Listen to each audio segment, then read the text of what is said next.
2026 সালের পশ্চিমবঙ্গ বিধানসভা নির্বাচনের প্রথম প্রার্থী তালিকা ইতিমধ্যেই প্রকাশ করেছে বিজেপি। আর প্রথম প্রার্থী তালিকায় শালতোড়া বিধানসভা কেন্দ্রে ফের প্রার্থী করা হয়েছে চন্দনা বাউরিকে।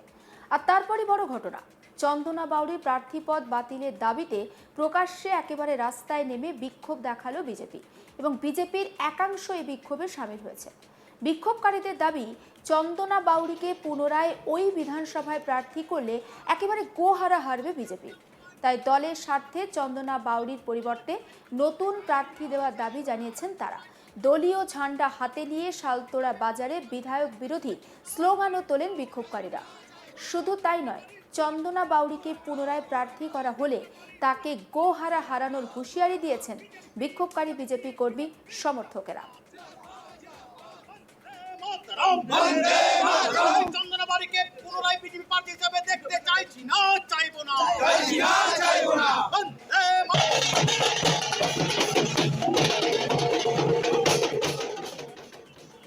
বিক্ষোভকারীরা যে স্লোগানিং করছেন সেটা আপনাদের শোনালাম। এবার শোনাবো প্রাক্তন মণ্ডল সভাপতি স্বরূপ ব্যানার্জি, তিনি ঠিক কি বলছেন এই বিষয়ে, আসুন শোনা যাক। শান্তি দিয়ে শুরু করলাম। আগামী দিনে চন্দনা বাউরিকে হারানোর জন্য যদি ক্যান্ডিডেট হয় তো শান্তি দিয়ে শুরু হবে, ঠিক আছে। আমরা এই সাদা ঝান্ডা দেখছেন, এটা বার্তা দিলাম জেলা নেতৃত্বকে, রাজ্য নেতৃত্বকে, যে আমরা শান্তিতে আছি। যদি এবার চন্দনা বাউরিকে ক্যান্ডিডেট করা হয় শালতোড়া বিধানসভায়, তাহলে সেই শান্তিটা আগামী দিনে অশান্তি বাতাবরণ তৈরি হবে। শান্তির ঝান্ডাটা আমরা চাইছি। দেখুন, এই যে যত সব কর্মী আছে চারিদিকে দেখতে পাচ্ছেন, এই কর্মীগুলো কিন্তু সব পুরনো বিজেপির কর্মী। এরা রক্ত দিয়ে 2021 সালে মাননীয় বর্তমান বিধায়ক চন্দনা বাউরিকে জিতিয়েছিলেন। এই কর্মীরা চন্দনা বাউরিকে জিতিয়েছে, তার বিনিময়ে চন্দনা বাউরির কাছে যেটা আমরা আশা করেছিলাম সেই আশাটা কিন্তু আমরা পূরণ হয়নি।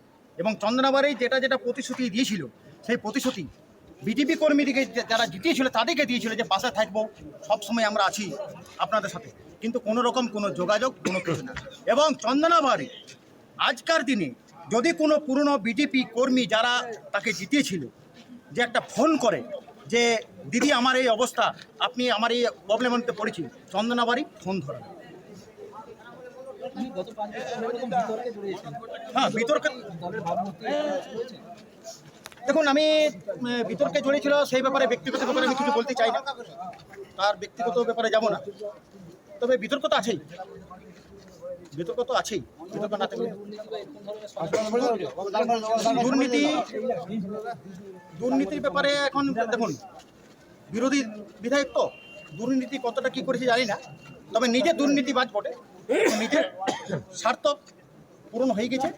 এখন চাইছে যে আমি সব বিজেপি কর্মীদিকে আমি জিতে গেছি একবার, এবার তো আমি যদি আবার দাঁড়াই তাহলে আমি জিতবো। কিন্তু চন্দনা বাউরিকে এখনও হুঁশিয়ারি দিছি যে আগামী দিনে আপনি দাঁড়াবেন নাই, আগামী এই বিধানসভা নির্বাচনে আপনাকে আমরাই যারা জিতেছিলাম গোহারা হারাবো, ঠিক আছে। গোহারা হারাবো, যদি না পারি রাজনীতিটা তো ছেড়েই দেবো। এই যতগুলো মানুষ আছে, যতগুলো পুরনো কর্মী আছে, তাদের কাছে, ঠিক আছে, তাদের কাছে নতমস্তকে, হ্যাঁ, মানে কি বলবো, নতমস্তকে আমি প্রণাম করবো তাদেরকে, ঠিক আছে, যদি না পারি। প্রাক্তন মণ্ডল সভাপতি তার বক্তব্য শুনলেন। এবার বিক্ষোভকারী বিজেপি কর্মী, তিনি ঠিক কি বলছেন, আসুন শোনাই। শালতোড়া বিধানসভায় সমগ্র কর্মীদের একটা বার্তা যে আমরা দীর্ঘদিনই সিটটি জিতিয়েছি।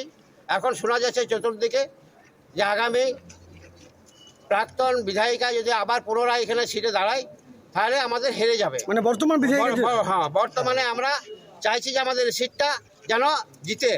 সেই কর্মীরাদের আজকে বার্তা যে আমাদের এই ক্যান্ডিডেট এই শালতোড়া বিধানসভা থেকে যাতে নতুন কোনো মুখ দাঁড়ায়, আমরা প্রাণ চেষ্টা করব এবং জিতিয়ে নিয়ে আসব, এটাই আমাদের বার্তা।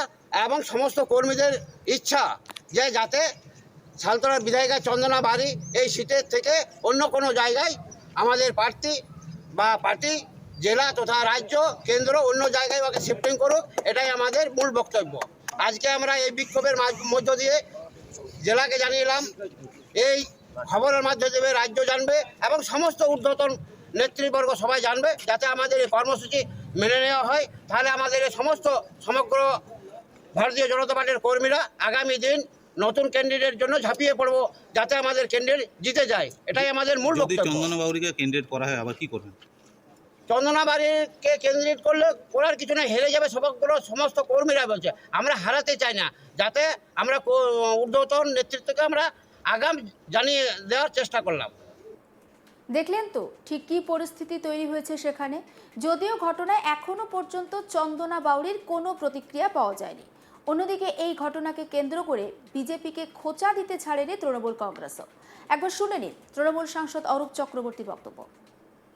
মিছিল দেখছেন, ওরা শুধু সালতোড়া নয়, বিভিন্ন জায়গায় সারা পশ্চিমবাংলায় যেখানে বিজেপির এমএলএ ছিল, সব এমএলএদের বিরুদ্ধে মানুষের ক্ষোভ।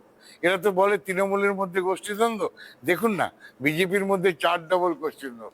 ওরা এমএলএ কে চাইছে না, বলছে এমএলএ কে দেখতে চাই না। সালতোড়ার এমএলএ এর বিরুদ্ধে প্রকাশ্যে মুখ খুলেছে তারা। অন্যান্য জায়গাতেও তারা বলছে এই দেখে যদি এমএলএ করা হয় তাহলে সালতোড়ায় তৃণমূল কংগ্রেসের হয়ে ভোট করে দেবো, তাও আচ্ছা, কিন্তু বিজেপির হয়ে ভোট করতে পারবো। ইতিমধ্যে প্রথম দফার নিজেদের প্রার্থী তালিকা ঘোষণা করে দিয়েছে বিজেপি। আর আবারও প্রার্থী করা হয়েছে চন্দনা বাউরিকে। চন্দনা বাউরিকে এলাকার বাসিন্দারা অর্থাৎ বিজেপিরই একজন বা একটা অংশ তারা কিন্তু প্রার্থী হিসাবে চান না। কারণ তাদের বক্তব্য চন্দনা বাউরিকে যদি আবারও প্রার্থী করা হয় তাহলে বিজেপি কিন্তু গোহারা হারবে। দেখুন, ভোট ঘোষণার পর প্রার্থী পছন্দ হওয়া প্রার্থী না পছন্দ হওয়া এটা নিয়ে আকচি চলতে থাকে এবং হয়তো কারোর কাউকে পছন্দ নয়, আবার কারোর কাউকে পছন্দ, কিন্তু ব্যক্তিগত পছন্দ নিয়ে তো দল চলে না। তাই চন্দনা বাউরির ওপরে আবারও ভরসা রেখেছে বিজেপি নেতৃত্ব। কিন্তু চন্দনা বাউরিকে প্রার্থী হিসাবে মানতে চান না বিজেপির একটা অংশ, আর তার ফলে তারা কিন্তু বিক্ষোভ দেখাচ্ছেন। একেবারে শালতোড়া বাজারে নেমে এসে বিজেপির একাংশ তারা বিজেপির পতাকা হাতে নিয়ে বিক্ষোভ দেখাচ্ছেন, তারা স্লোগানিং করছেন এবং তারা বলছেন যে চন্দনা বাউরিকে যদি প্রার্থী করা হয় তাহলে কিন্তু তারা দায়িত্ব নিয়ে বলছেন চন্দনা বাউরি সেখানে হারবেন, আর চন্দনা বাউরিকে হারানোর জন্য তারা নিজেরা অন্য দলের প্রার্থীকে ভোট দেবেন। যদিও এই বিষয়টা নিয়ে কিন্তু কটাক্ষ করেছে তৃণমূল নেতৃত্ব এবং বাঁকুড়ার সাংসদ অরূপ চক্রবর্তী তিনি তার প্রতিক্রিয়া দিয়েছেন এবং তিনি জানিয়েছেন যে বিজেপির গোষ্ঠী কোন্দল আগেও ছিল, ভোট ঘোষণার পরে প্রার্থী ঘোষণার পরে সেই গোষ্ঠী কোন্দল আবারও চরম আকার ধারণ করেছে। বিজেপির নিজেদের মধ্যেই ঠিক নেই তারা কাকে প্রার্থী করবে, আর এই নিয়ে কিন্তু শুরু হয়েছে একটা রাজনৈতিক চাপানোতর। খবরের আপডেটের জন্য নজর রাখুন আজ তাক বাংলায়। সাবস্ক্রাইব করতে ভুলবেন না।